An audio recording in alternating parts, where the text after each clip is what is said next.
America ने Ukraine को एक ऐसी इजाजत दे दी है जिसकी वो लंबे समय से इंतजार कर रहा था। राष्ट्रपति जो बाइडेन ने यूक्रेन को अमेरिका की ओर से दी गई लंबी दूरी की मिसाइलों के इस्तेमाल को हरी झंडी दे दी है। अमेरिका की बनी आर्मी टेक्निकल मिसाइल सिस्टम यानी एटकम्स के इस्तेमाल की इजाजत से यूक्रेन रूस के अंदर तक हमला कर सकता है। युद्ध ना बढ़े इसलिए अमेरिका इसके इस्तेमाल की इजाजत नहीं देता था, लेकिन अब पॉलिसी में हुए इस बदलाव ने पूरी दुनिया को डरा दिया है। साथ ही इस बात पर सवाल उठ रहे हैं कि बाइडेन ने यह फैसला अपने कार्यकाल के अंतिम 2 महीने में क्यों लिया, कि वह पिछले 1 साल से रूस की ओर से किए गए यूक्रेनी इलाकों पर इस मिसाइल से हमला करता रहा है। कई बार रूस के कुछ इलाकों में भी इन्हें इस्तेमाल किया गया, लेकिन अब से पहले अमेरिका ने कभी इसकी इजाजत नहीं दी थी। यूक्रेन का तर्क था कि अगर वह रूस में हमला नहीं कर सकता तो ये एक हाथ से लड़ने जैसा है।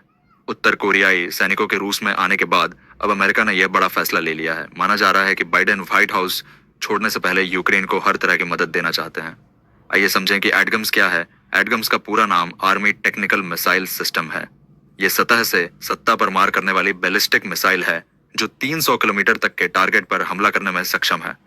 लॉकहेड मार्टिन ने इसे बनाया है। इन्हें M270 multiple locket launcher system से या फिर पहिएदार M142 है।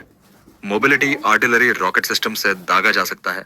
हर मिसाइल की कीमत $15 लाख, लगभग 12 करोड़ 66 लाख रुपए है। इसमें ठोस ईंधन होता है। इसमें क्लस्टर बम समेत कई तरह के हथियार लगाए जा सकते हैं। अमेरिकी सेना नई पीढ़ी के हथियार से इसे बदल रही है जिसकी रेंज 500 किलोमीटर है। अब इस मिसाइल की तैनाती से आखिर युद्ध पर क्या असर होगा? इस इजाजत के बाद अब यूक्रेन रूस के अंदर तक के टारगेट पर हमला करने में सक्षम होगा।